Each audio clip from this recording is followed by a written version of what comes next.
Capture and keep hold of the objective. Grenade!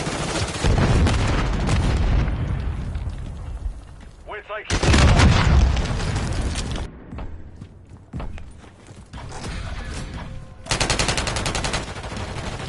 Charlie secure. Enemy securing Bravo. We've lost Bravo. I'm getting stitched up!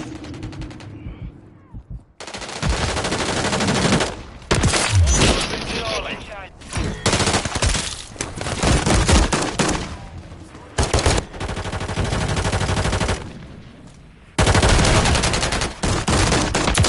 We're taking Bravo. You're six.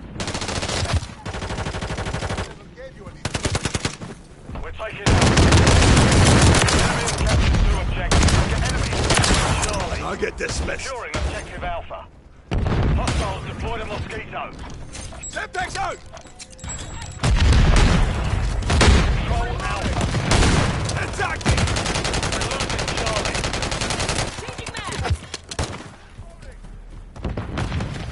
The enemy took Charlie.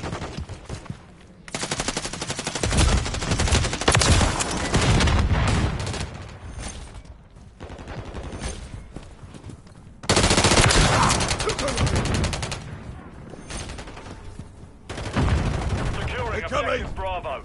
We're Stop losing grenade! Alpha. Here we go! Throwing a stun grenade! Securing objective Charlie.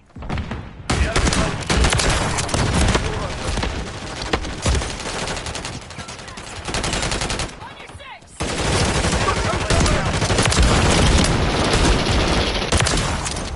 We're taking Charlie. Reloaded. Charlie.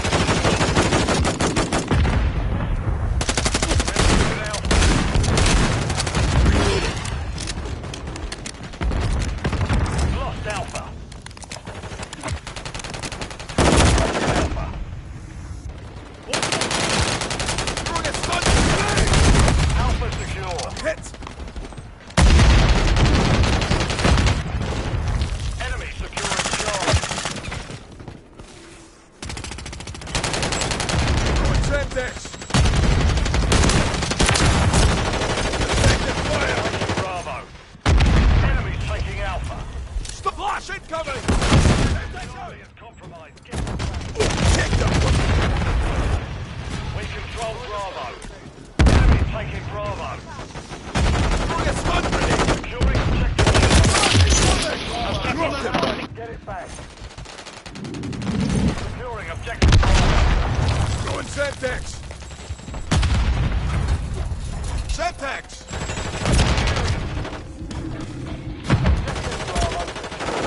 Losing Alpha. Enemy securing Bravo. We're taking Charlie.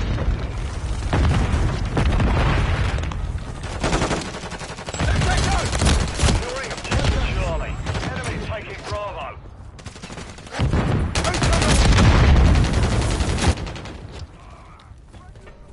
Enemy securing Bravo. Stun grenade! I've got this!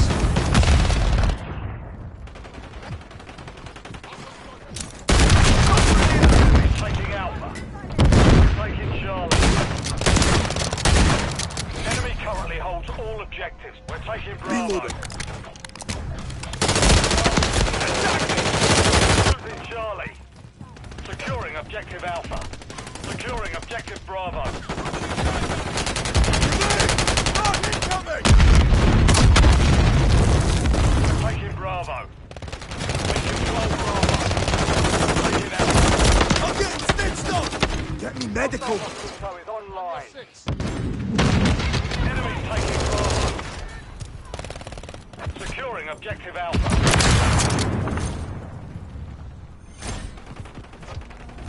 We're taking Alpha.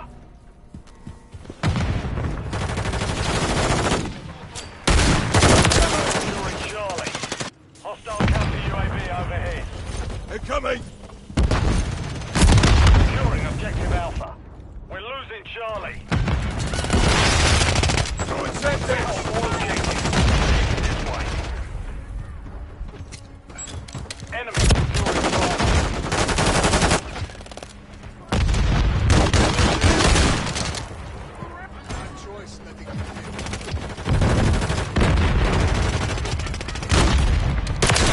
Take a seat. The left. Enemy securing Charlie. Enemy taking Alpha. The mission is half complete. Station enemy taking Bravo.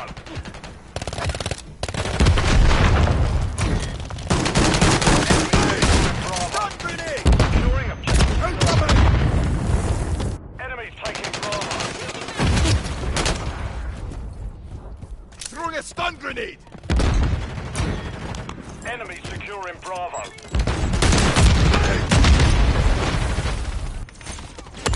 Taking effective fire! Objective Bravo is compromised. Get it back. Secure objective Bravo. We're losing Alpha.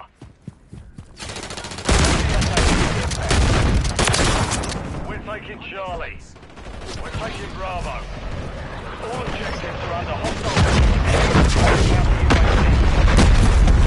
Reloading. Objective Charlie secure. On your six!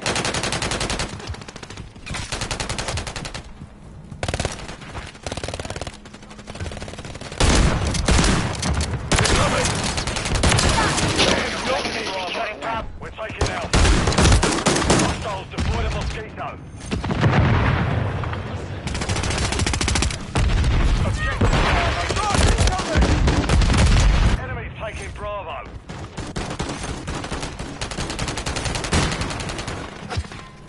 Securing objective Alpha. Stun grenade out! We're Semtex losing. out! Incoming! Enemy UAV active. All objectives secure. Keep it up, lads. Get up, Charlie. Get down, Objective bastard! Alpha is compromised. Get it. Enemy securing Bravo. We're taking Charlie. Target destroyed. Charlie secure. Enemy taking Bravo. We're taking Alpha. I'm reloading. Enemy securing Charlie. Enemy securing Bravo. Securing objective Alpha. Fire!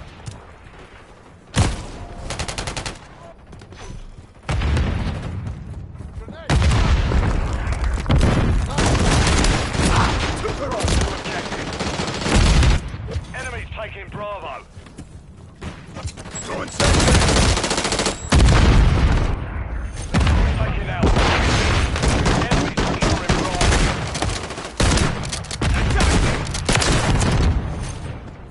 That was close. Flash incoming! Semtex out!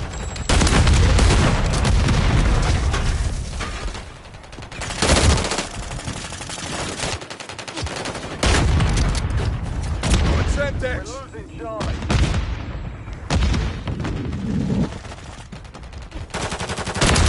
Enemy securing Charlie. Reloading. Hostile Mosquito is online. We're losing Charlie.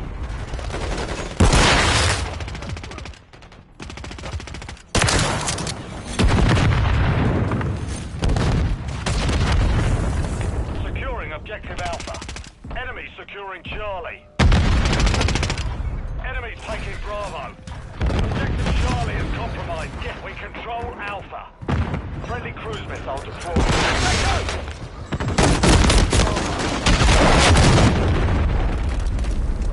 Friendly UAV online. We're losing Alpha. Securing objective Charlie. We're taking Bravo. Enemy currently holds all objectives. Friendly SAE on the way. Objective Charlie secure. Securing objective Bravo. Watch your eyes!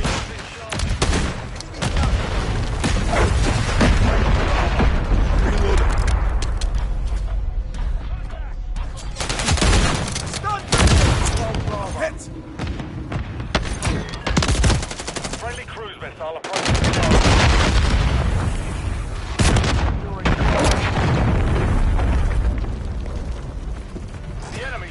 Charlie. We're taking Alpha. Enemy securing Bravo.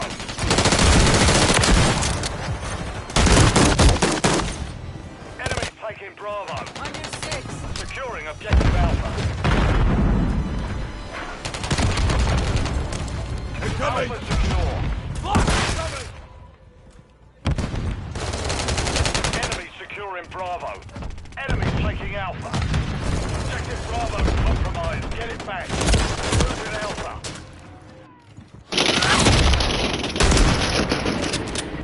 Secure the mission phase. Return to base.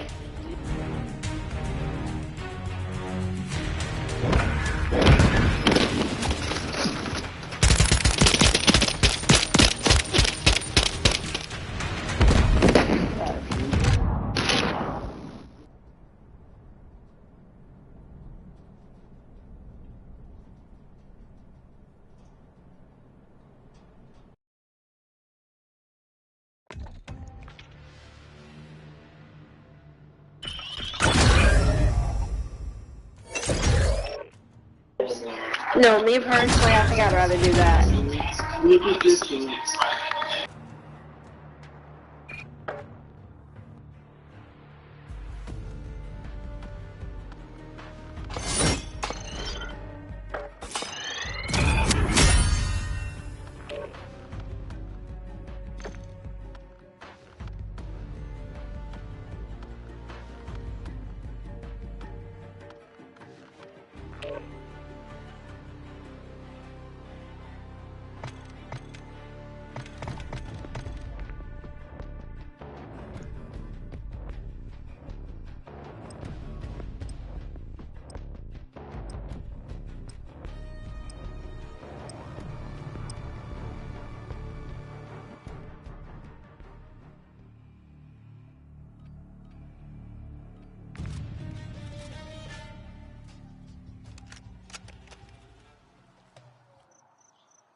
Team deathmatch.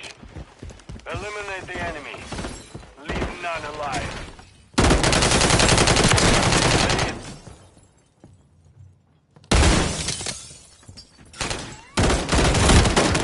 Go!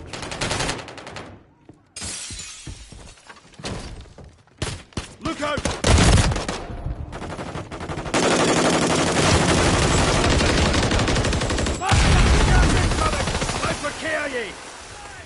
We've secured the lead.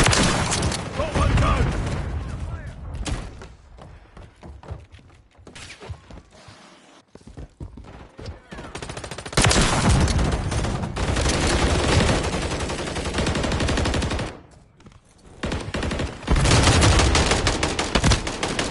The enemy is still.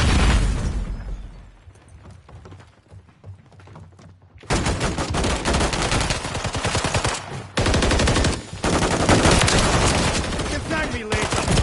I'm hit!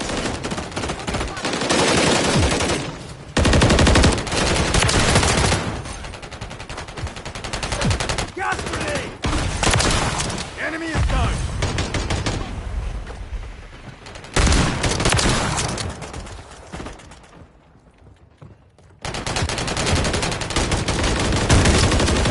Took a shot!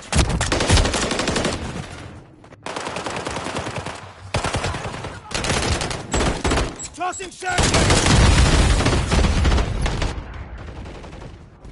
Grenade! Get back! Stun grenade out! Dusted him!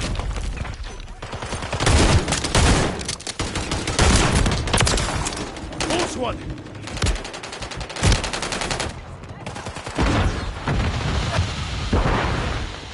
Hostile UAV in the area. Semtex out!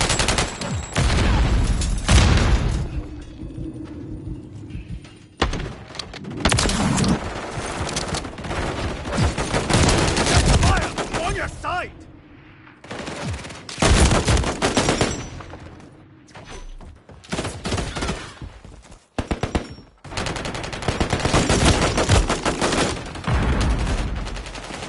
Hostile counter UAV overhead.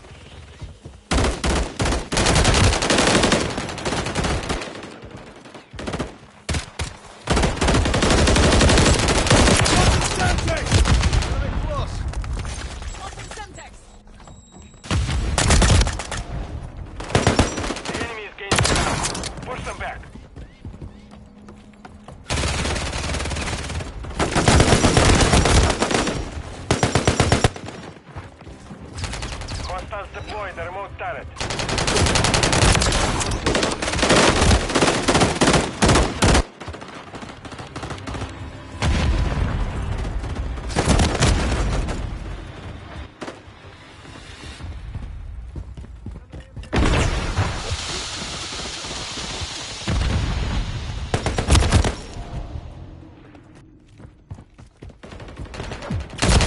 I'm hit!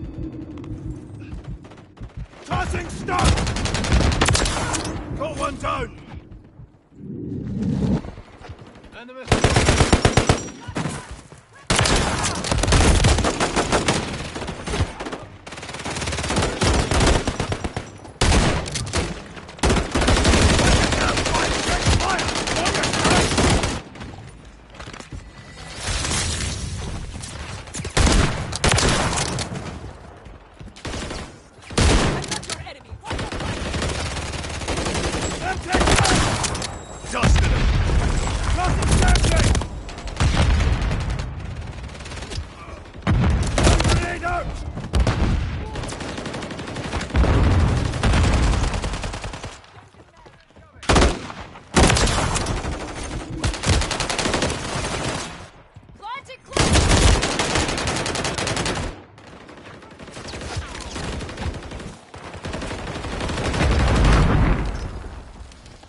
Tossing stun!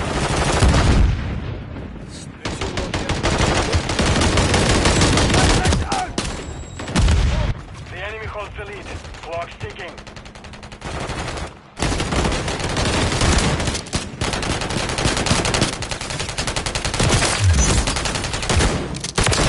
Take a shot! Tossing Semtex. Enemy UAV active. Stun grenade out! Get into your car. Tossing stun! Hostile Tossing UAV Semtex! active. Hostile remote turret is active.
Engine lights. Hostiles deployed a mosquito. Reloading.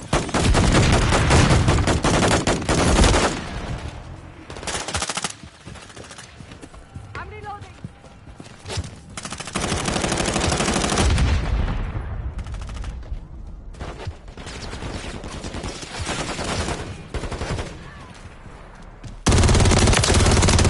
Reloading.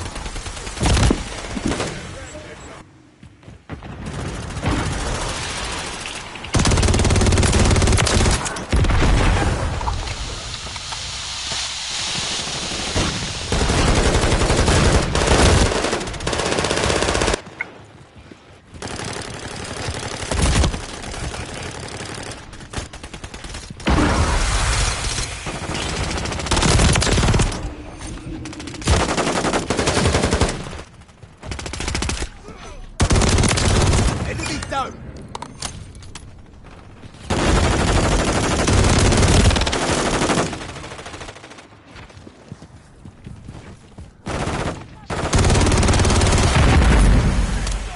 I'm reloading. I'm filling mates.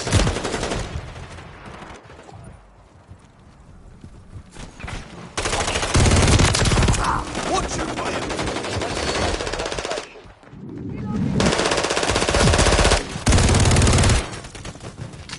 I'm reloading.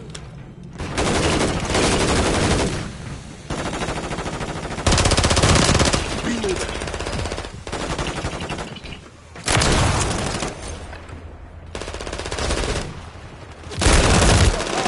Fire back.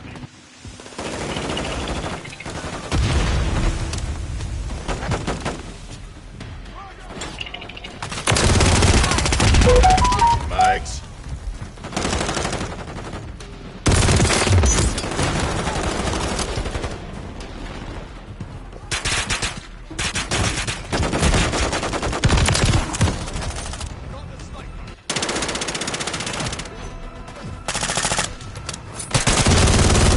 Fire. On your six.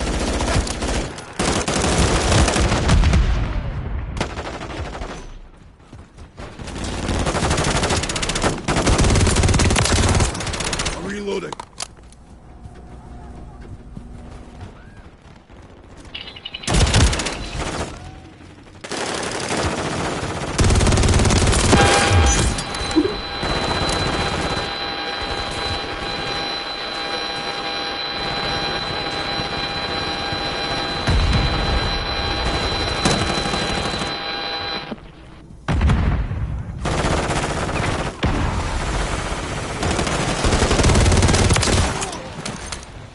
Switching mags.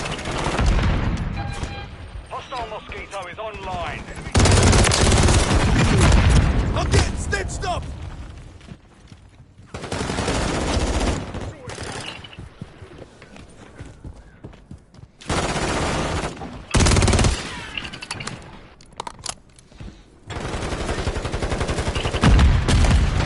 Hit.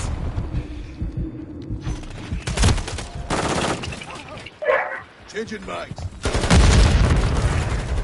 The enemy holds the lead. Clock's ticking.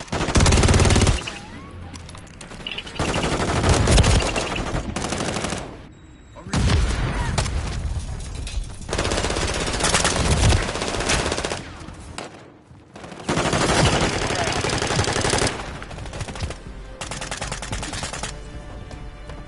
Enemy UAV active.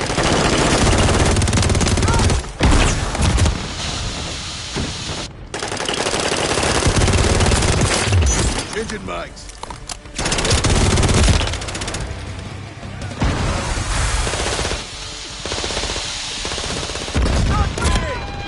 Took her out.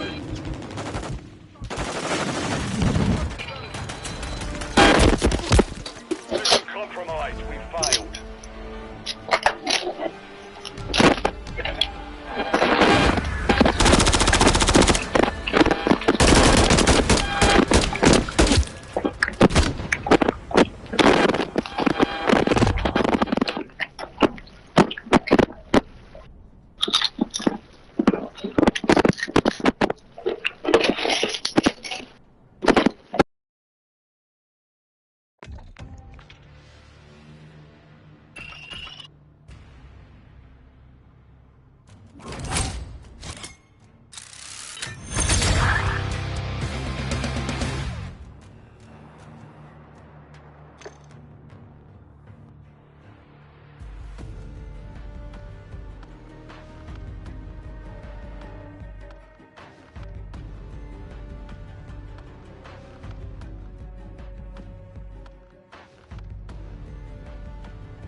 target area. Incoming! Hard point. Here we go! Using tear gas. Hard point compromised. Secure the area. Flags. Protect Inside the perimeter. Hard point compromised. Secure the area. Take cover!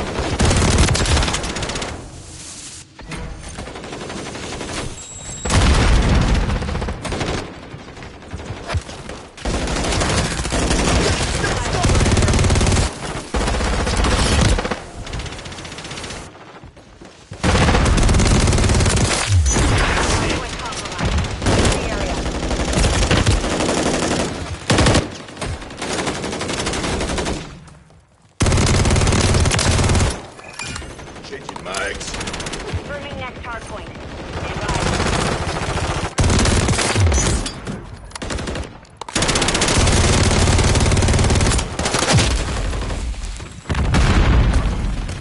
Target area updated. Move to hard point.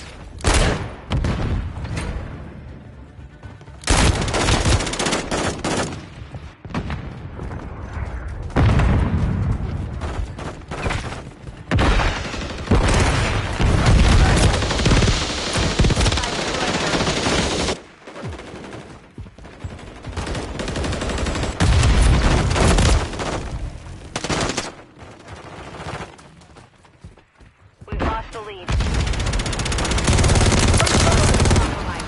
Flank clear. Effective fire. Online. Got your back. Stand by.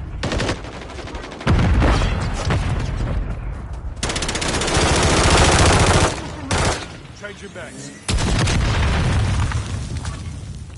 Hardpoint relocated. Secure the target area.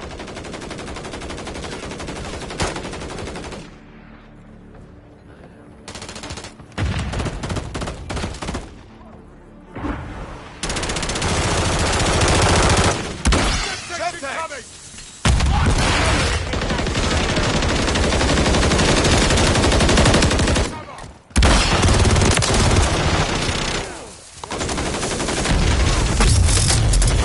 Secure the lead.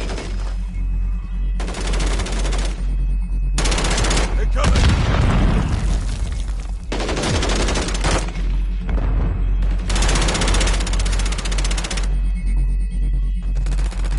Contact incoming. Moving next hardpoint. One. Area. Friendly mosquito active. Hostiles deployed a mosquito. Target area updated.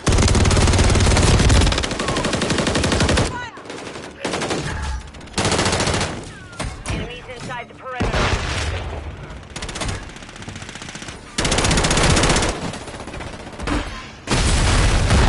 Point compromised. Secure the area. Watch your fire. Enemies inside the perimeter. Got an enemy visual. Take cover. Point compromised. Secure the area.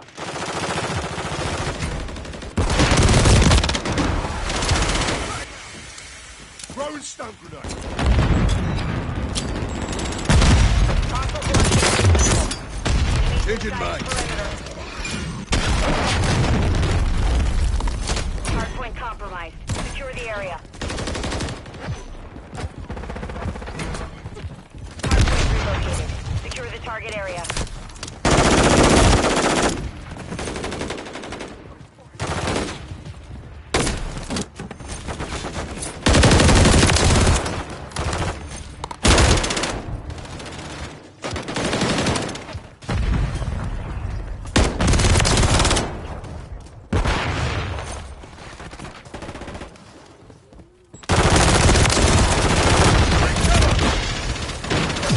Inside the perimeter.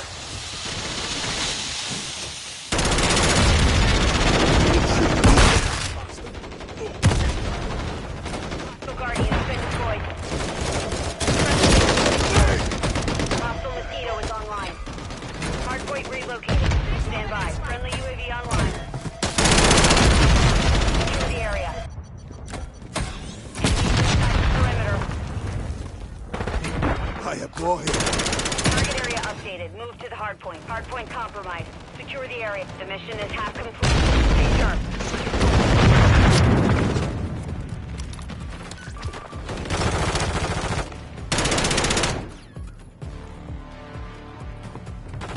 Inside the perimeter.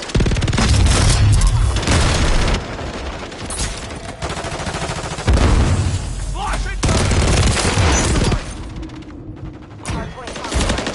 Secure the area.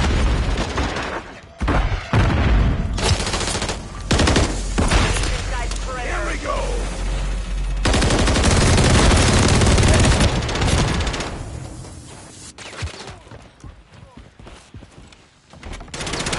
Hardpoint compromised. Hardpoint. Stand by.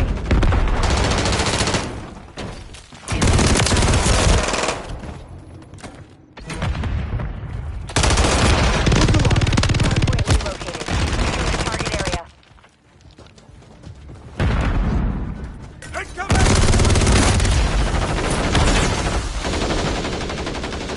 Hardpoint compromised. Mags. Secure the area.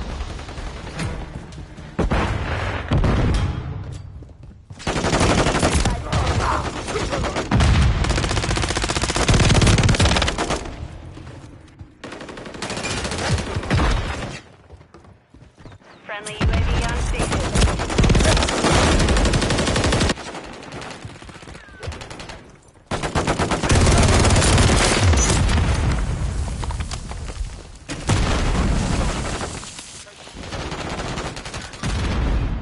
Hardpoint compromised. Secure the area. Hardpoint relocating. Stand by.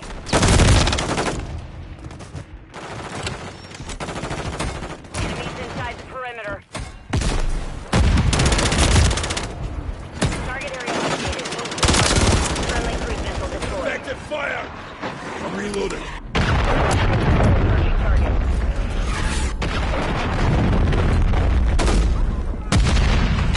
Hostiles deployed a mosquito. Dropping out. Hostile SAE near your position. X-ray spotted.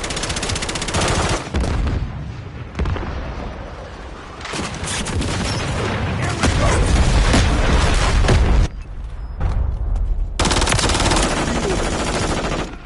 Hardpoint compromised. Secure the area.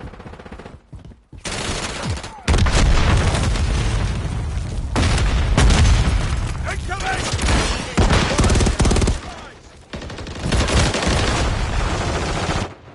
Confirming next hardpoint. Stand by. Mags.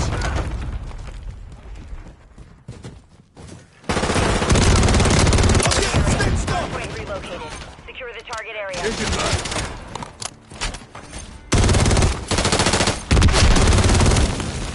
I'm reloading. Inside the perimeter.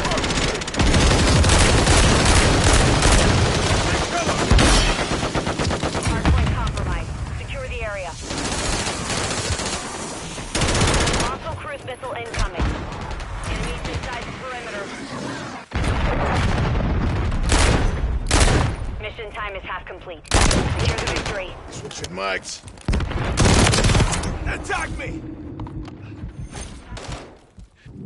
Launching bomb. Shoot them! No! Hardpoint relocating. Stand by.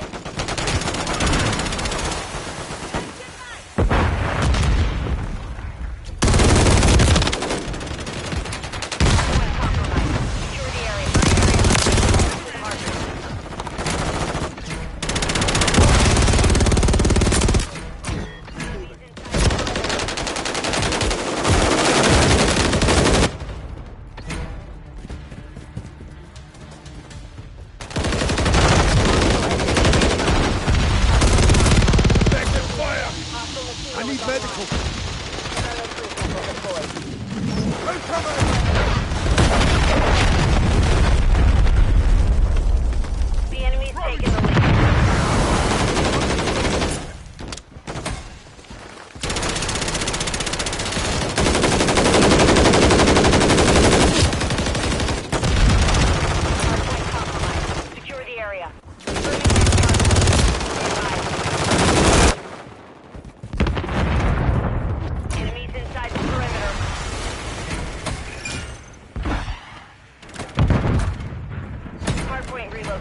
Semtex.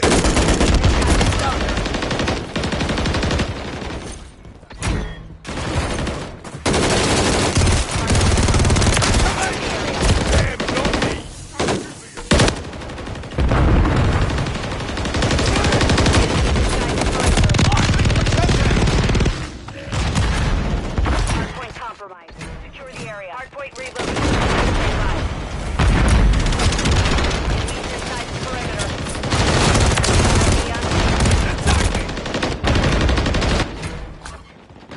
Target area updated. Move to the hardpoint.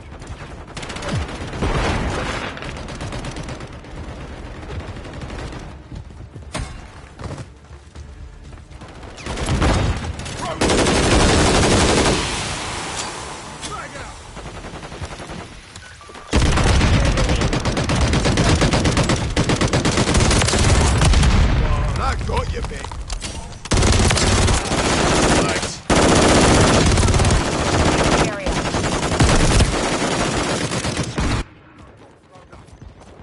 Enemies inside the perimeter.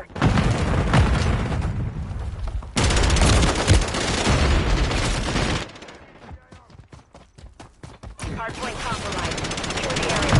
Moving next hardpoint. Stand by. Enemies inside the perimeter. Here we go. I'm reloading. Relocated. Secure the target area. 1 minute remaining.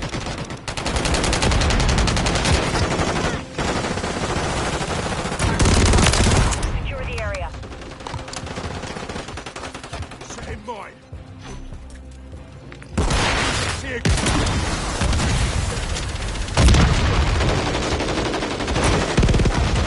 Reloading. Semtex incoming. Friendly cruise missile approaching target.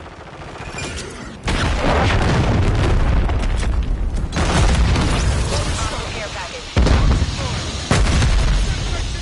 Semtex. Look alive. Hardpoint relocated. Stand by.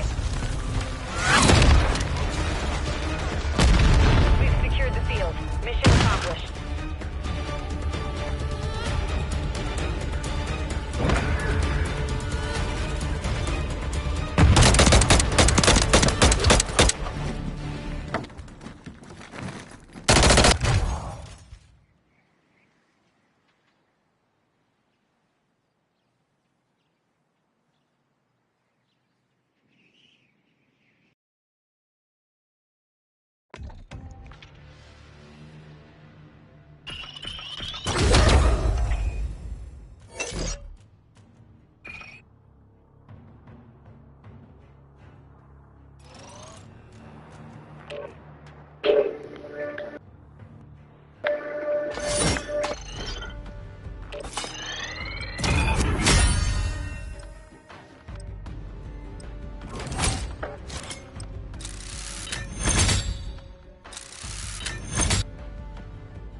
Hardpoint. Control the target area. Hardpoint located. Lock it down. Kitchen stun incoming.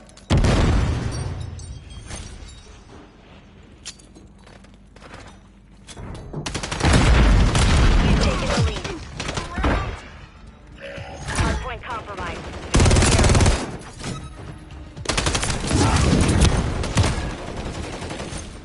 Hostile UAV in the area. Took a shot. The enemy's taken the lead. Stun grenade. Here we go. Inside the Incoming. perimeter.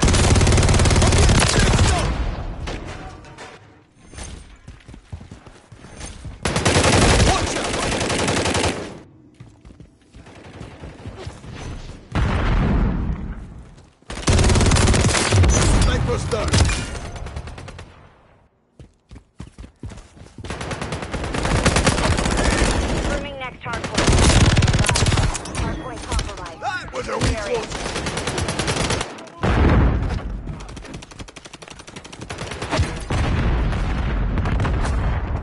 Target area updated. Move to the hard point.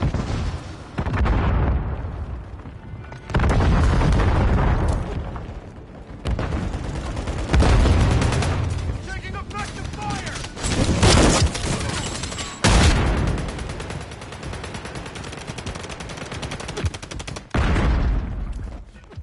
Enemies inside Throwing the perimeter. Semtex! Reloading. Hardpoint compromised. Secure the area. Contact! Friendly UAV on. Help the devil there! Oh, check that one! Coming! Sniper's down! Hardpoint relocating. Stand by. Compromised. Secure the area. Semtex out! Secure the target area.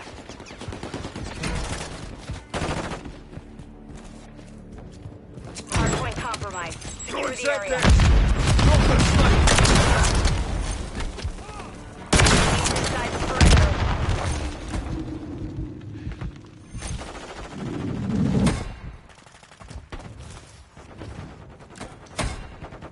I'm reloading.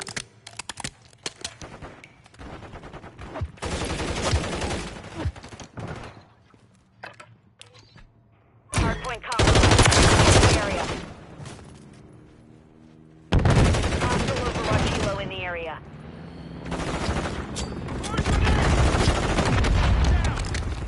Confirming next hardpoint. Stand by. Hostile SAE near your position.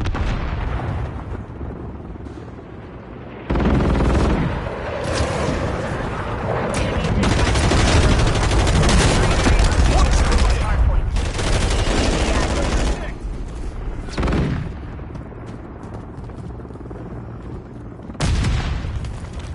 Hardpoint compromised. Secure the area.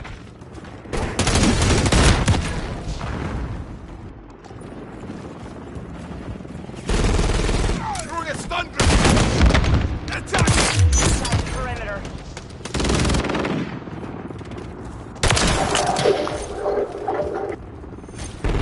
Hardpoint Semtex out! compromised. Secure the area.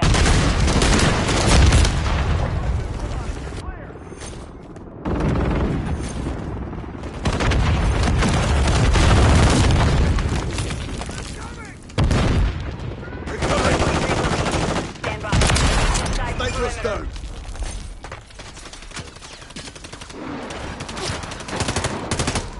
Friendly cruise missile deployed. Hardpoint relocated. Target area. Reloading.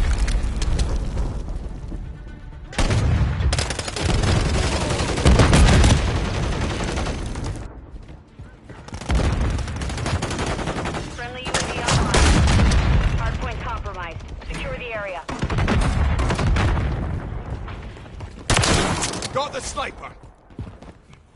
Enemies inside the perimeter. Helmet! Here we go!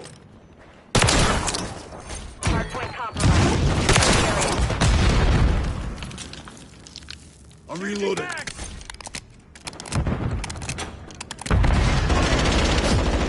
Enemies inside the perimeter. Confirming next hardpoint. Stand by. Semtex incoming! Hardpoint compromised. Secure the area. We've lost control. Fight back. Target area updated. Move to the hardpoint. Enemies inside the perimeter. Hardpoint compromised. Secure the area. Reloading. Enemies inside the perimeter.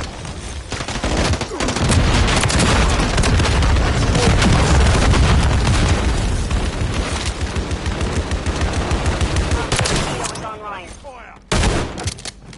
I'm reloading. Multiple movers! Hardpoint compromised. Secure the area.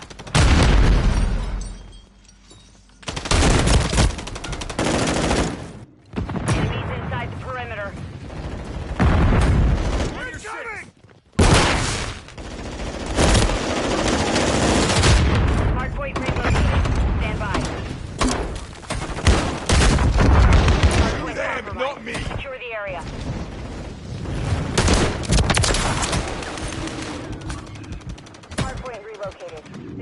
target area.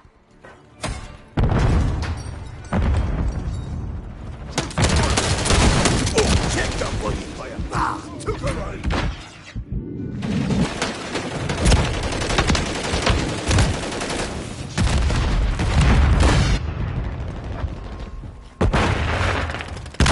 Inside the perimeter.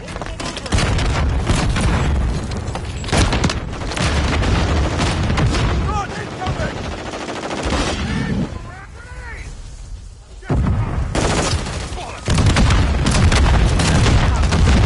The area. What's wrong? Don't shoot me, you what's that fire? Shoot there!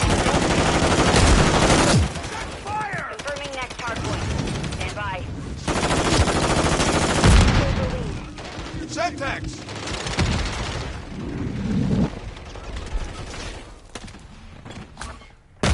Target area updated. Move to the hard point.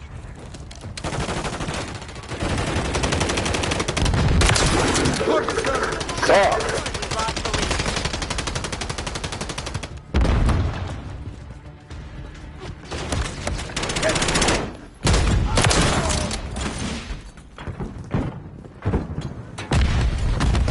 Hard point compromised. Secure the area. Close one. Enemies inside the Look perimeter. alive! Hard point compromised. Secure the area. Inside the perimeter. Hard point compromised. Secure the area. Stand by. Fire! Going Semtex! On your covering your six! Hard point reloaded. Target area.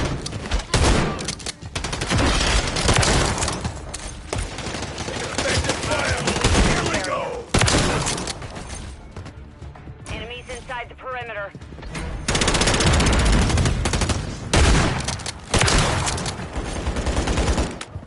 Hard point compromised. Secure the area.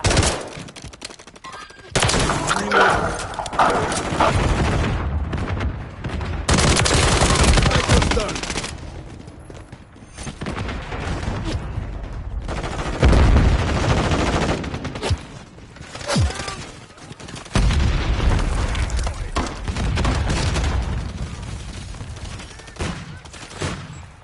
Confirming next hard point. Stand by. We've taken the lead. Enemies inside the perimeter. Target area updated. Move to the hard point. Half over. Maintain the lead.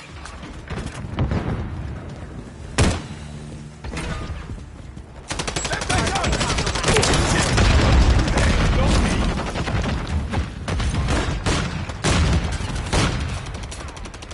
Enemies inside the perimeter.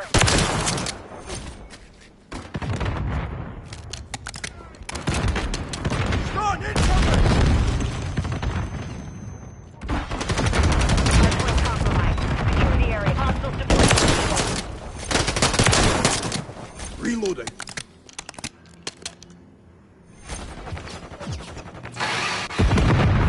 Got him on the run. Keep up the chase. Hard point relocated. Stand by. Stop grenade! Enemies inside the Look perimeter. alive! I'm getting stitched up! Hard point compromised. Secure the area. Hard point relocated.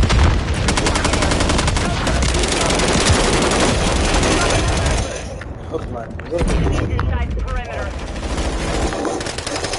Going Semtex!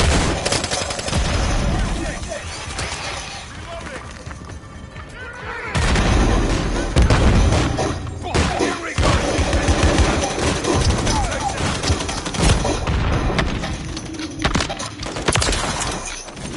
Secure the area. Hostile UAV in the area. Contact in this area. Throwing Semtex! Enemies inside the perimeter.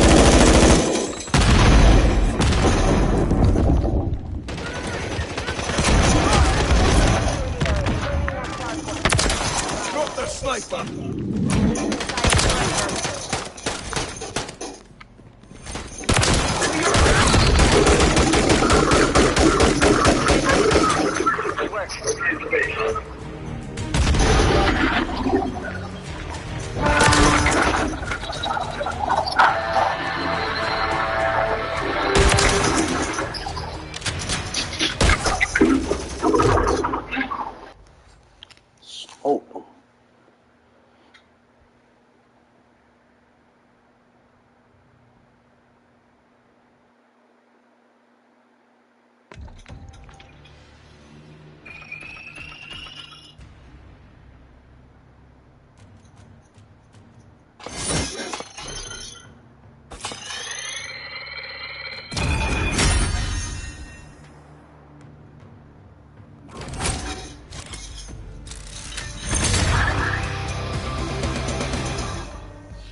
Sorry, skill.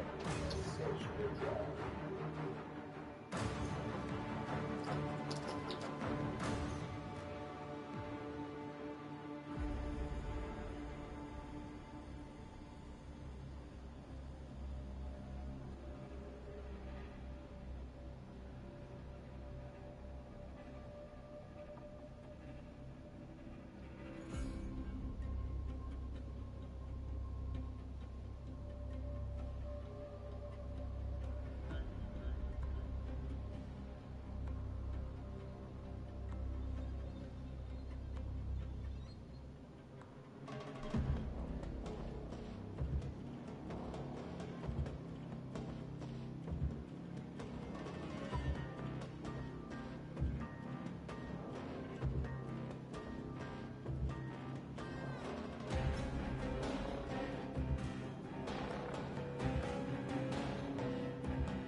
reactions and manipulation can occur. Feel unstoppable. Ask your doctor how lasting remission can start with Coopdawg. Janssen can help you explore cost support options. AG1 works by obsessing over potency, absorbency, and nutrient density.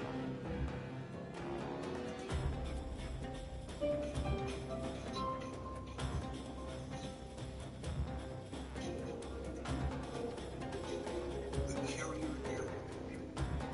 It's the U.S. Navy's first flight attack. Rusting its sword to action. The air wing has the ability to really accomplish any mission that has been given.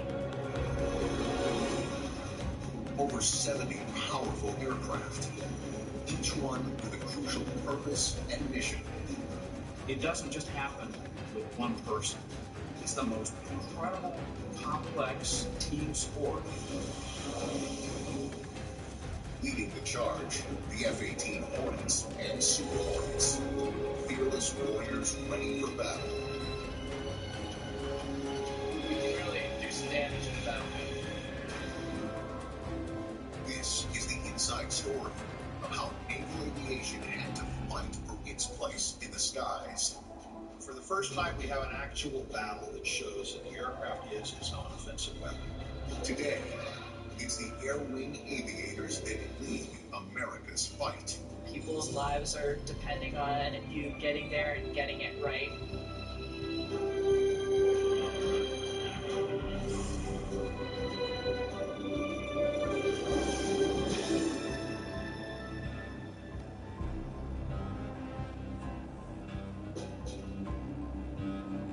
March 2016, deep in the Arabian Gulf.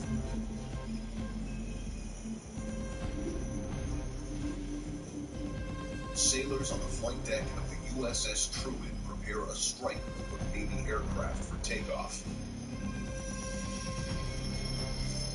Their destination, Ramadi, the capital of one of Iraq's largest provinces. It's currently under the iron grip of ISIS forces. The Truman's mission, to hammer insurgents from above with the carrier's most powerful weapon, its air wing.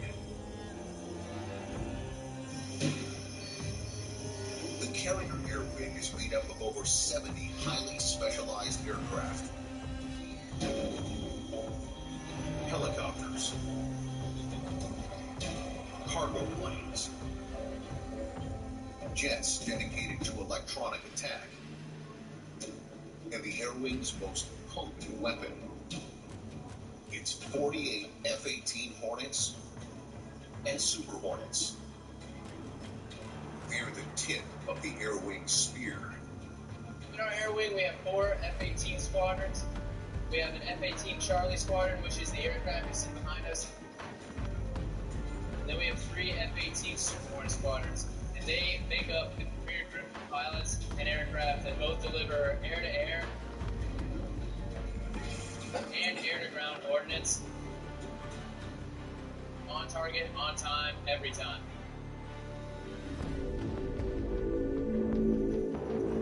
Today, the brunt of the air wing's work falls to these lethal strike fighters. They're the only ones with the firepower to hit ISIS right where it counts, in the wallet. The information that we had received from our intelligence was that ISIS forces had taken over a cement factory and were receiving hundreds of thousands of dollars to fund their organization. We decided it was time to destroy that target and deny them that ability to generate revenue. Intelligence reveals something else, too, a complication.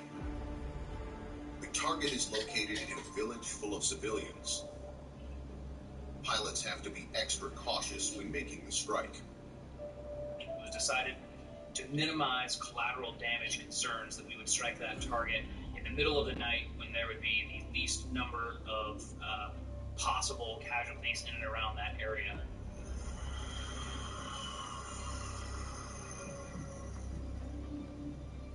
Just before midnight, Brown and 9 other pilots fire up their jets on the flight deck.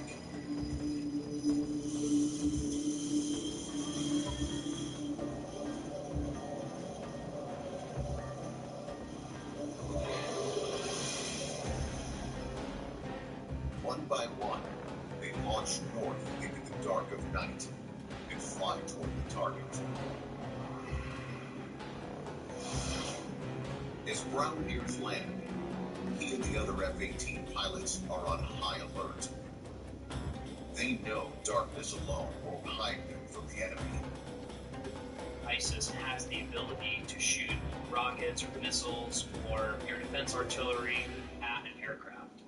So we'll stay up as high as we can to prevent them being able to target us with that surface tanker ordnance.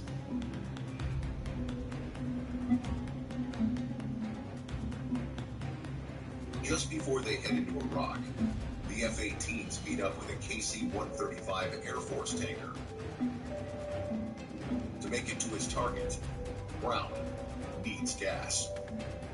We only have enough gas to fly for a couple hours, and it takes, obviously, a little bit of time to transit the several hundred miles from the Arabian Gulf all the way into our target in Iraq. The KC-135 uses a long boom fitted with a special connector to gas up the Super Hornet. But even with the right tools, an aerial refuel is never easy. I always just get a little bit nervous knowing that you are really having a controlled mid-air collision with another airplane. It could be a catastrophic failure if you're not as smooth as you'd like to be. Today, Brown's skills are up to snuff. He and the other F-18s fuel up quickly. A full tank gives Brown 2 more hours of flight time he can't afford to lose. He and the other jets speed towards their target. The plan is for the F-18s to convene just before strike time, and then all move in at once. The idea was to keep the aircraft away from the target so that the enemy does not know that we are coming. In ISIS territory, fighters stand guard around the clock. If they detect the F-18s, they could dash Brown's hopes of avoiding civilian casualties. There's always a concern that if you alert the enemy, you're about to destroy one of their targets. Who knows how they would react. Potentially trying to deter us from dropping bombs by bringing civilians into that area. It wouldn't be the first time ISIS has used civilians as human shields, a scenario that keeps F-18 pilots up at night. I can justify taking the life of ISIS fighters, but what I can't stand for is the killing of innocent civilians.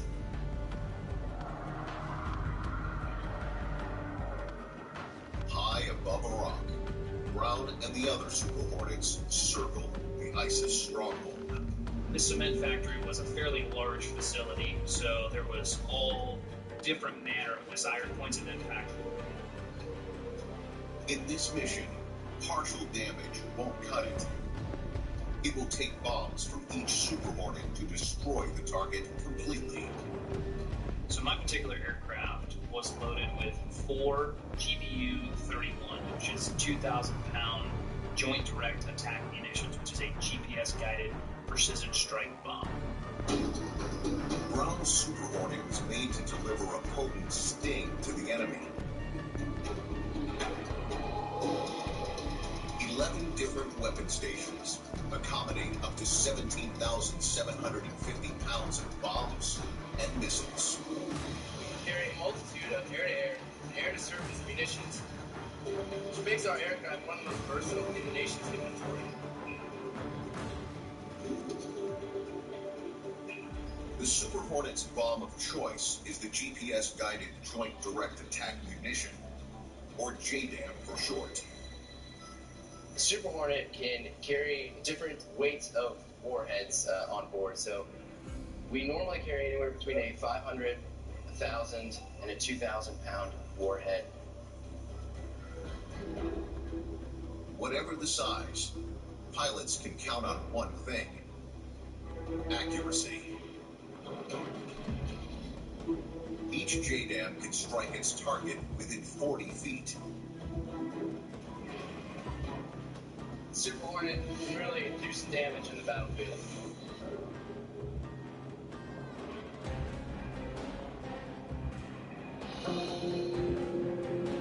Back over a rock, Lieutenant Brown takes one last look at his target. So far, ISIS guards seem to be unaware that he's there. We had visually confirmed that there were no civilians, and now we wanted to drop those bombs as quick as we could just to avoid having the dynamic environment on the ground change in any way. Brown and the other F-18s get ready.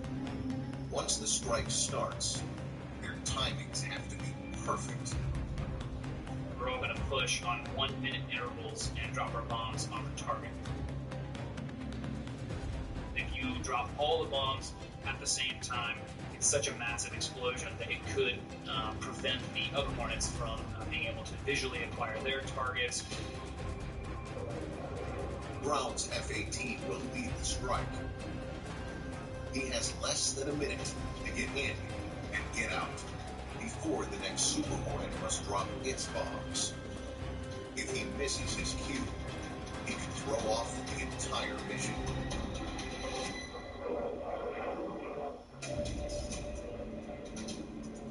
Thousands of feet above a rock, Lieutenant Russell Brown and 9 other F-18s close in on a high-value ISIS target. Brown dives down in his Super Hornet and releases 8,000 pounds of bombs. I actually felt the wings shudder a little bit as the ordnance released off of that jet. I felt a little bit of anxiousness just waiting for those bombs to hit. Brown's bombs are right on the money.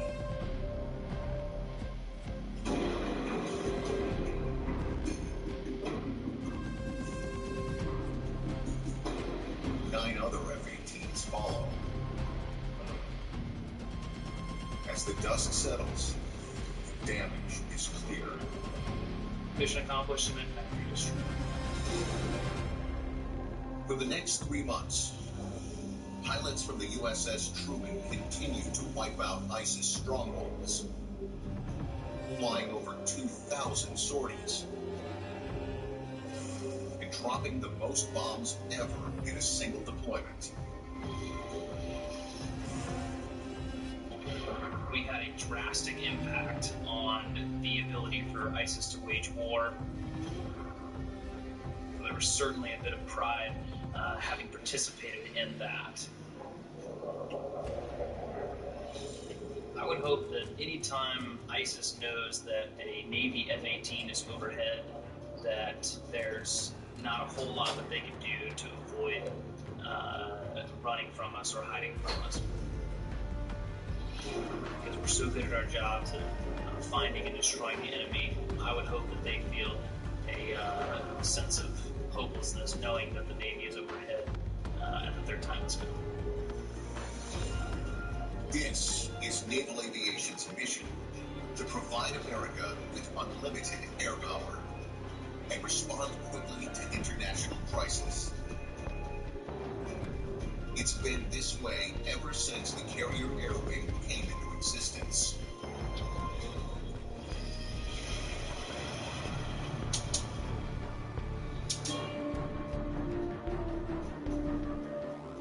The aircraft carrier and its air wing have been the centerpiece of naval strategy for more than 70 years. But this wasn't always the case. At the turn of the 20th century, battleships were the big thing. In an era without radar, in an era without GPS, without satellites, the biggest problem with using our big guns effectively was we didn't know where the enemy was. So the big idea behind aviation was that they might be able to spot before the naval gunfire. In World War I, naval aircraft take on another mission, bombing. Aviators fly from bases in the U.S. and Europe and bomb over 30 enemy submarines. By the end of the war, the Navy has gone from 54 aircraft to almost 2,000. We're starting to talk about this thing called air power and air superiority. We still think that the decisive naval battle is going to happen with naval guns, but we want control of the airspace over that. In 1922, the United States commissions its first aircraft carrier, the USS Langley. 2 more follow, the USS Lexington and the USS Saratoga. The only problem, admirals can't agree how to use them and the aircraft on board. The tension is between those who want the aircraft carriers to provide the reconnaissance and spotting, and those that want to separate it from the battle line and to allow it to operate independently. Through the interwar years, the Navy experiments with new ways to fight. The Navy every year would bring together pretty much the entire fleet to do big operational exercises. These were called fleet problems. In 1929, the Navy runs an exercise called Fleet Problem 9. Aviators seize the chance to prove just how powerful their aircraft can be. Fleet Problem 9 has a special place in naval aviation history because rather than being tied to the slower battleships, the carrier independently launched an attack. This was done by an airstrike from an aircraft carrier. The airstrike easily takes out its target. Navy umpires declare victory for the aviators. But the idea that a carrier is more than a support ship is too radical to take hold. While the Navy squabbles about the role of its aircraft, Japan develops its carriers too. It will soon show the world exactly what naval air power can do. December 7th, 1941, Pearl Harbor, Hawaii. 6 carriers worth of Japanese bombers launch a surprise attack on the United States. Pearl Harbor is the watershed moment for naval aviation because it really proves something that the Japanese were very, very good at, and that is independently operating carriers as a strike force in and of themselves, separate from the battle line.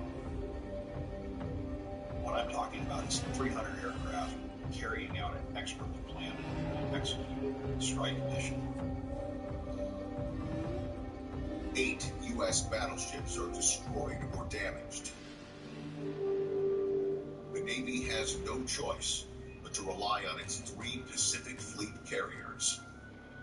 6 months later, America looks for revenge by deploying a naval strike force of its own. May 1942, the Pacific Theater. The Imperial Japanese Navy sends carriers and warships deep into the Coral Sea off the coast of Australia. Their goal, to cut off communications between Australia and the United States.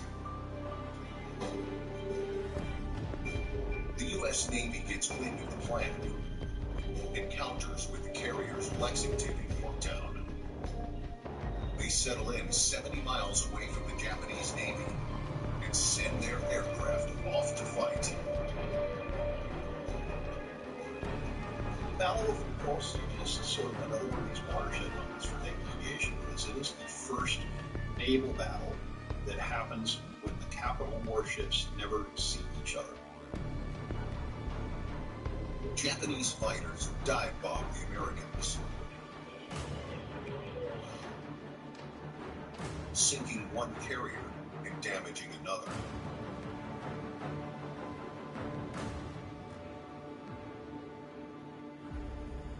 The Americans sink one of the Japanese carriers and damage two more. Technically, Coral Sea is a draw. The carrier of ours that they sunk was bigger, so if you want to look at tonnage, you would say that the Japanese won that draw, but they had to turn away. The Japanese retreat is a major milestone for naval aviation. Some historians would argue that Coral Sea is the turning point of the War in the Pacific, as it is the first time ever that the Imperial Japanese Navy had been denied an objective. By the end of World War II, the carrier and its air crew has helped give the United States uncontested control of the seas. The carrier becomes the capital warship. The battleship was the capital ship of the 1910s and 20s into the 30s. And now the aircraft carrier is the capital warship.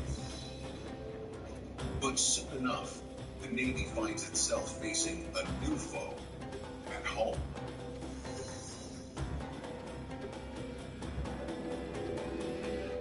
In 1947, President Harry S. Truman signs the National Security Act, and the U.S. Air Force is born.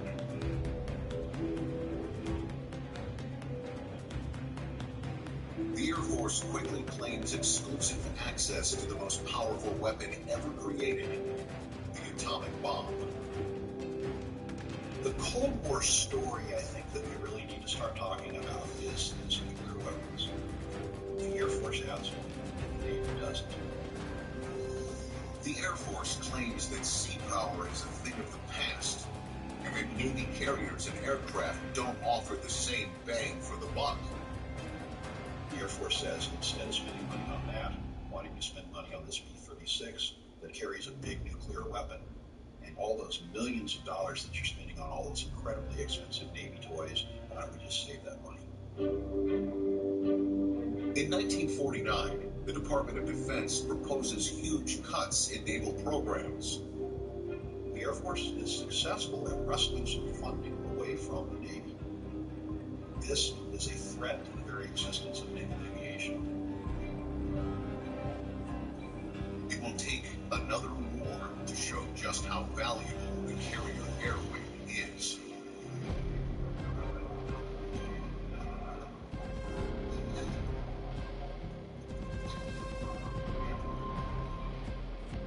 June 1950. U.S. forces fight a bloody battle against North Korea, trying to prevent the entire peninsula from falling under communist rule.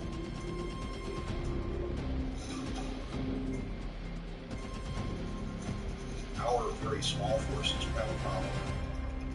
And the problem is that they need air support. The enemy is attacking them. They're holding out the best that they can. The United States finds that its nuclear bombers are of little use. The problem is that they have not invented in-flight air refueling yet. All the Air Force fighters are stationed in Japan. They can't get them to the action in Korea, and you cannot do close air support with a B-36 and a nuclear bomb. So what's to be done? The answer is aircraft carriers.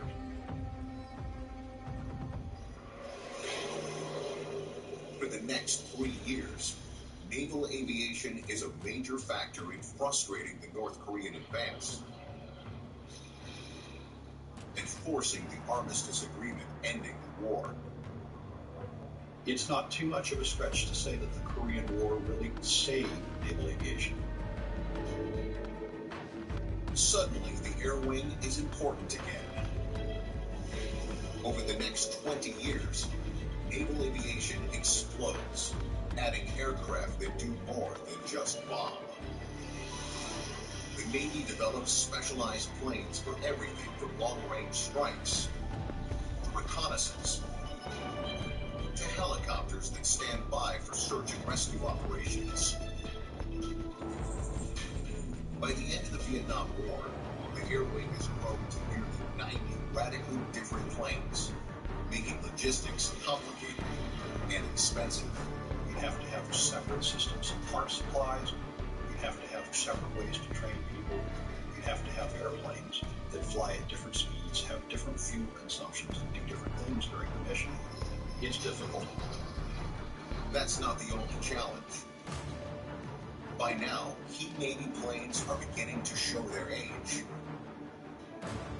In 1973, the Navy makes a radical decision to replace its many aging aircraft with a single multi-mission fighter, capable of switching between air-to-air and air-to-ground missions with ease. Given the limited space that's on an aircraft carrier, it's always more desirable to have one plane that can perform more than one function.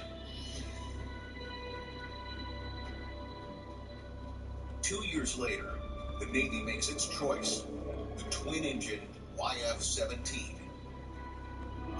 It's cheap, small, and has all the latest technology. What's coming is computers and electronics, both for ordnance delivery and for flying the airplane. That is the big new thing coming online for airplanes in the 1970s.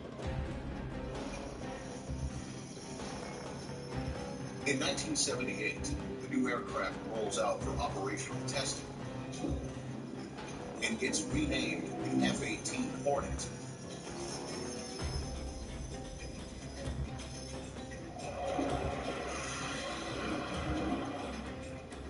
It has to wait 7 years to prove its worth.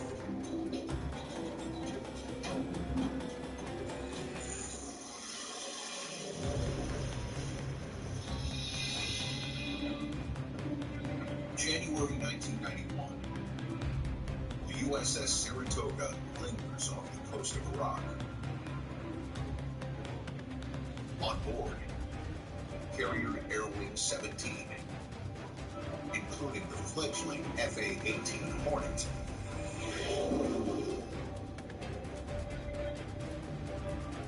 The first daytime mission of Operation Desert Storm is about to launch. F-18 pilots get ready for action.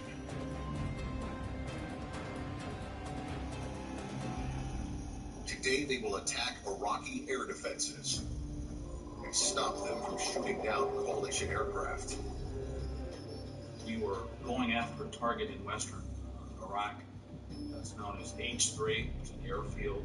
And so we were going after all of the key targets that would prevent the Iraqi military from being able to use that airfield against us. The problem: H3 is surrounded by surface-to-air missiles. Weapons that can destroy a Navy plane from miles away. It will take nearly every plane in the air wing to give the U.S. a fighting chance. It was one of those cases where you're going into a high-threat target and you just do the best you can.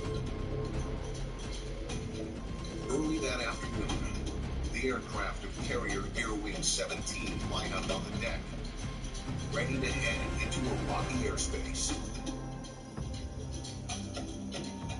Every single one has a crucial goal and a mission.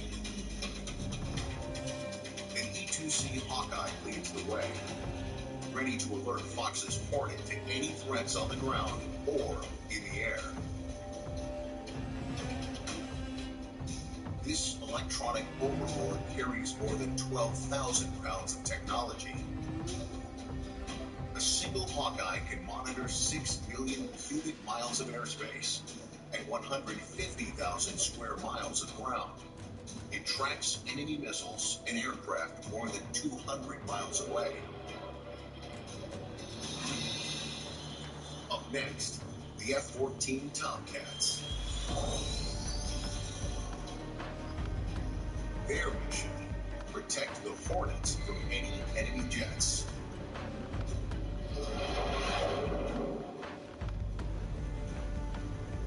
Next to launch, the EA-6B Prowlers, carrying high-speed anti-radiation missiles, or HARMs. Their job is to attack surface-to-air missiles before they can shoot.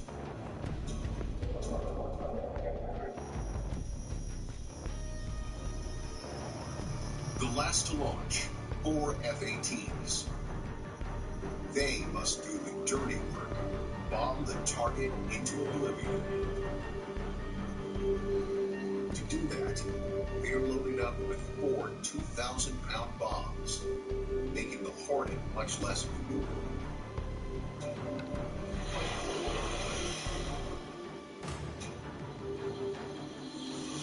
They must lean on the other planes in the air wing to give them the best chance of survival. You have all of these different airplanes that are doing different functions, and you have to put it together. And you work together, and you understand how to make a team really work. Fox may have the air wing to back him up, but he knows that in war, anything could happen. You're really going into an abyss that you just don't know how it's going to turn out.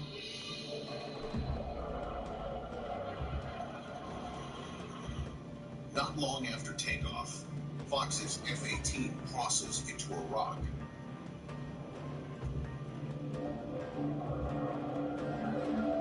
Within minutes, he faces the reality of combat. One of the first things that I noticed was there are contrails coming over our shoulders now on either side, high. And at first there was a bit of a jolt. But the contrails aren't coming from Iraqi surface-to-air missiles. They're coming from the Prowlers firing off their arms. These are the anti-radiation missiles that are being fired against the defenses around H3. So it went from a bit of a jolt to some contrails going over your shoulders to, that's a really good thing. I like what I'm seeing. 30 miles south of the target, Fox's radio crackles. It's the E-2C Hawkeye, reaching out with a warning. We're approaching the target area. The E-2 is making calls about bandits. In those days, a bandit, and that was a confirmed known hostile.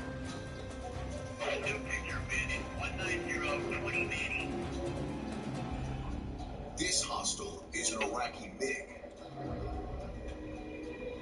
But Fox doesn't worry about the Hawkeye's calls. He knows the F-14 Tomcats are on the prowl. I was concerned about it, but at the same time, like, that's somebody else's problem. It's not in my way. I'm going to the target. And I was more concerned about the surface-to-air problem. Moments later, the Hawkeye's call becomes urgent.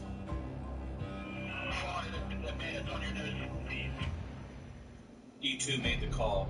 400, that bandit's on your nose at 15. An Iraqi MiG-21 is now just 15 miles away and heading straight for Fox and his wingman. These Iraqi airplanes are in the midst of all of the surface-to-air missiles. So the Tomcats are not really able to lean in and engage these guys because they're dragging them into the heart of the defenses. The F-14s are no help to him now. Fox is about to be face-to-face with an enemy MiG. There was no reflection, there was no introspection. It was, he's a known bad guy, and he's going to be in the target. I'm going to kill him.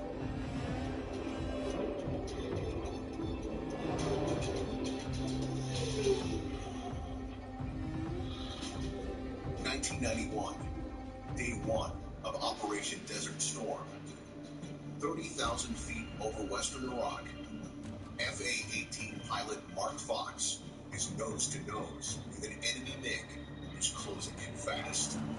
By this time, he's at 9 miles. He's pointing right at me. He's at Mach 1.3. I'm at Mach 0.9, so almost supersonic.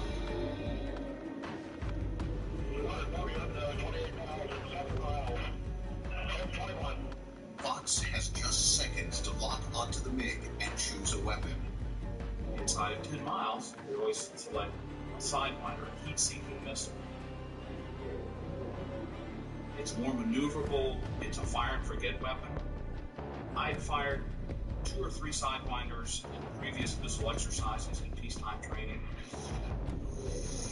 and they always left a big plume of smoke. I was just programmed to expect a plume of smoke.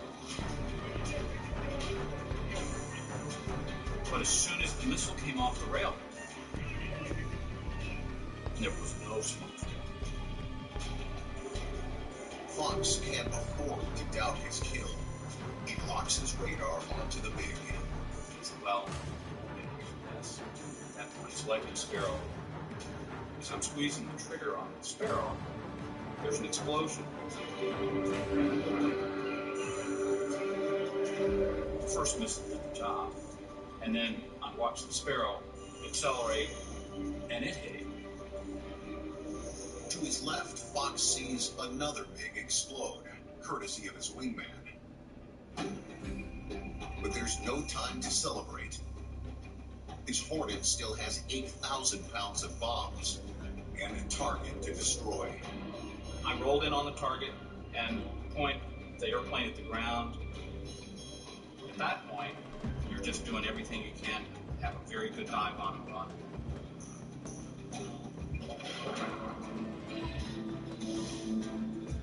Fox and his wingman swarm over the Iraqi airfield.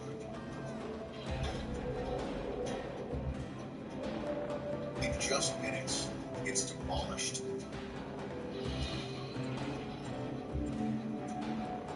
He and his wingman have the first air-to-air kills for the Navy's new FA-18 Hornet. And the only ones of Desert Storm.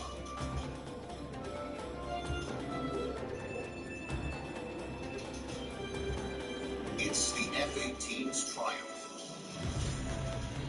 But the credit goes to the entire air wing chain. I only represented a portion of that chain. It doesn't just happen with one person. It's a mosaic of people contributing towards the mission.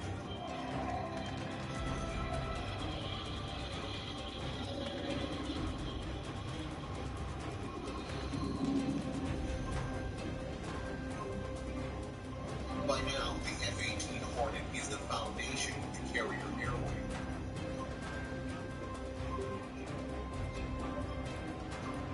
A year after Desert Storm, the Navy orders a souped-up F-18, the Super Hornet. The new Super Hornet is 20% larger than its Hornet baby brother. It carries a third more fuel, increasing its range. Its wing area is 25% larger, offering 2 more stations to add on weapons.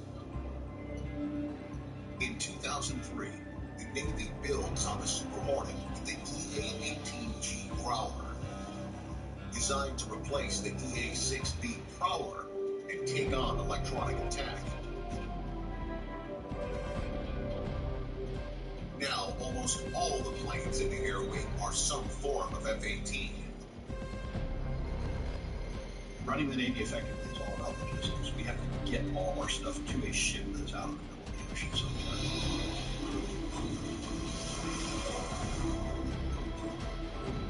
Having an air wing that is composed of one sort of airplane makes that a lot easier.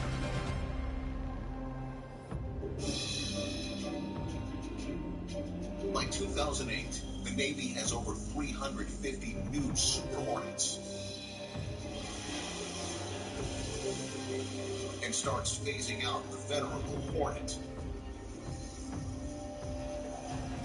But in the global war on terror, the 25-year-old aircraft still responds when duty calls.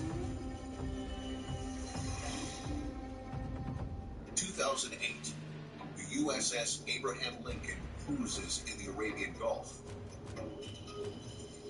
For 2 months, the crew of Carrier Air Wing 9 has been fighting the terrorist threat. Our cruise was split into 2 segments. We started out with Operation Iraqi Freedom, for the first couple of months of deployment and then transitioned to Afghanistan to partake in Operation Enduring Freedom. In the mountains of Afghanistan, Taliban soldiers mount frequent offenses against American forces.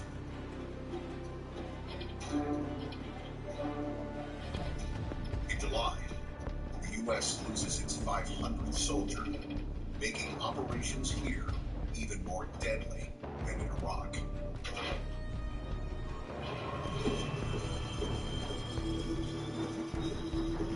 To keep ground troops safe, the Navy asks its F-18 Hornets to be a constant presence.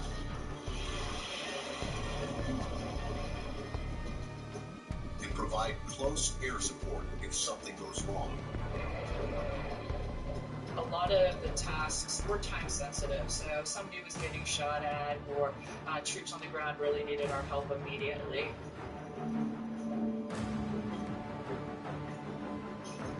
Today, Lieutenant Commander Hansen is part of a two-fighter team, flying with a senior pilot who leads the mission.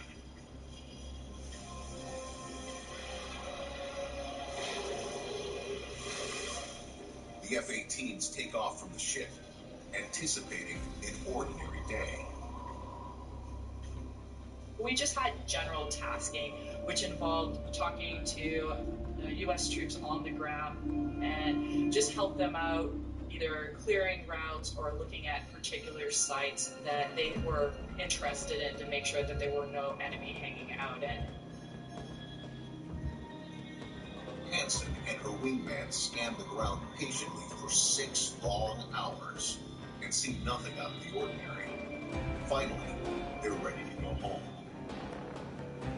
The day had been relatively slow. We had talked to a couple of guys on the ground and checking out different things they wanted us to cover.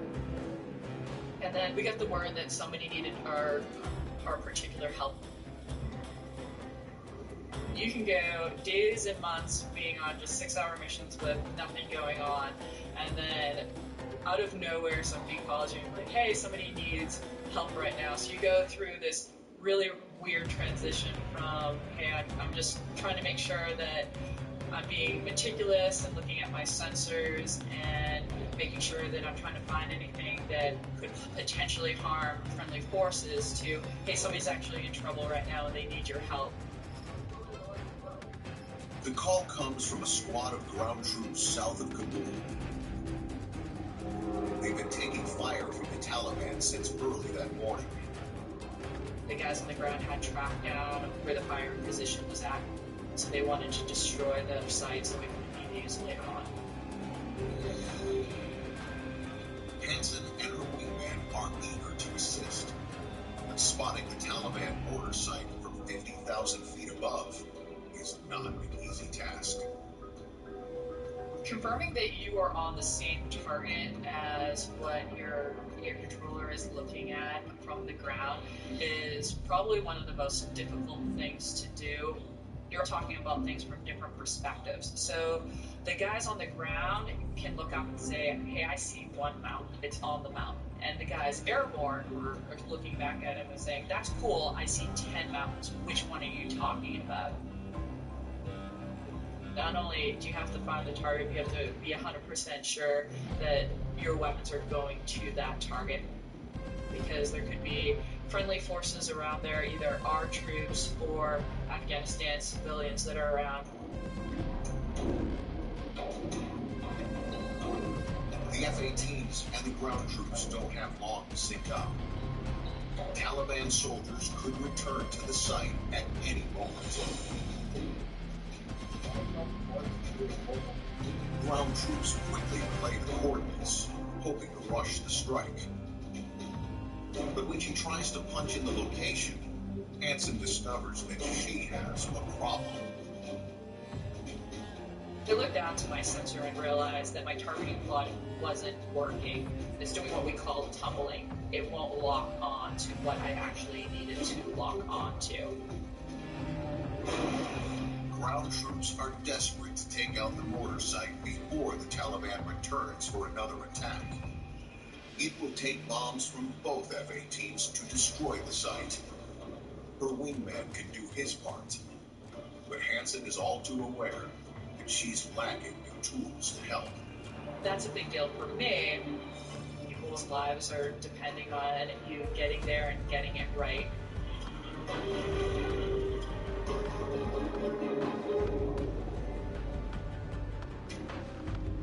2008, Afghanistan. U.S. troops need close air support to destroy a Taliban outpost. 50,000 feet above, Lieutenant Commander Kristen Hansen discovers that the targeting pod on her F-18 is not working. Definitely got a little bit nervous right off the bat because we're trying to get these guys a weapon as soon as possible, and now I'm not able to help out. The pod controls Hansen's laser-guided weapons, the first choice for a precision strike. Her secondary weapon is a GPS-guided bomb. To use it, she must rely on coordinates from her wingman and hope that they're right. My flight lead was able to get his systems on the target, was able to ID the mortar site that our forward air controller was talking about, and he was able to relay those coordinates to me in my aircraft. Hansen and her wingman go over the coordinates one more time. Without the targeting pod to verify them, it's even more crucial that they're on the same page. Once we were sure that we were looking at the correct mortar site and everybody that could potentially be harmed by the weapon was well out of the way, my flight lead passed on release responsibilities to me and allowed me to actually drop the bomb.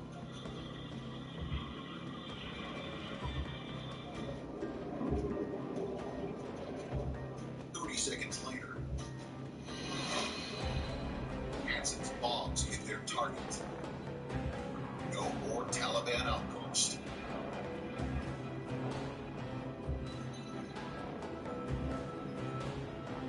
An hour later, Hansen and the other F-18 return to the ship. I remember going back that afternoon being pretty excited as a junior officer. The shot's pretty cool. We were able to help the guys out on the ground, and that was a wicked good feeling. But success doesn't stay static. The air wing must evolve if it's to face new threats.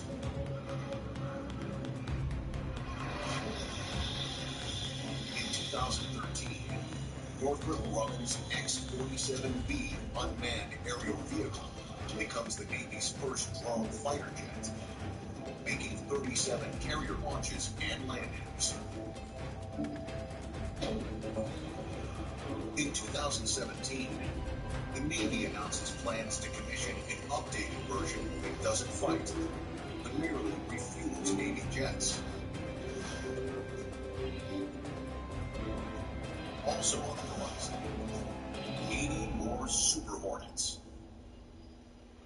And the $121 million strike fighter, the F-35.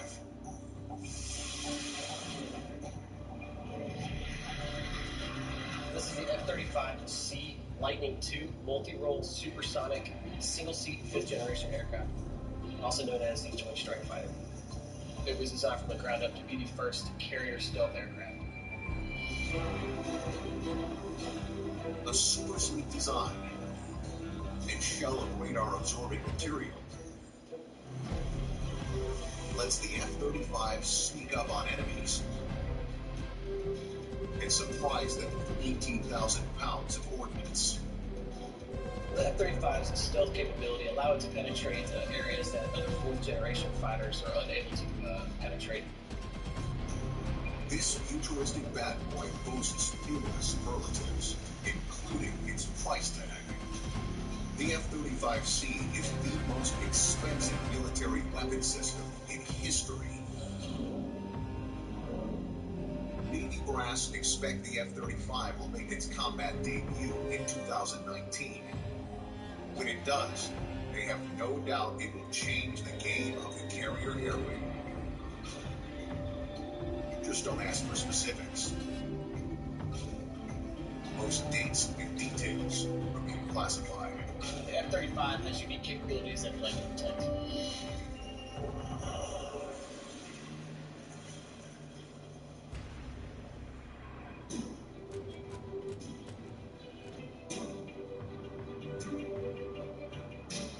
Presence, influence, and options. The Carrier Air Wing is the ultimate projection of U.S. military might. Whether you're in the Red Sea or whether you're in the Indian Ocean or in the Mediterranean, the air wing flies and thrives.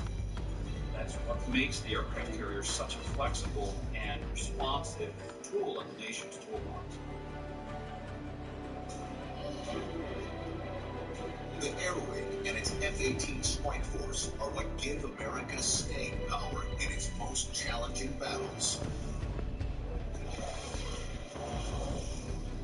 Need to control the battle space, the airspace over the oceans, over market water. This is something that is never going to go away. Lethal and responsive. The Air Wing continues to evolve, remaining a force to be reckoned with, now and in years to come.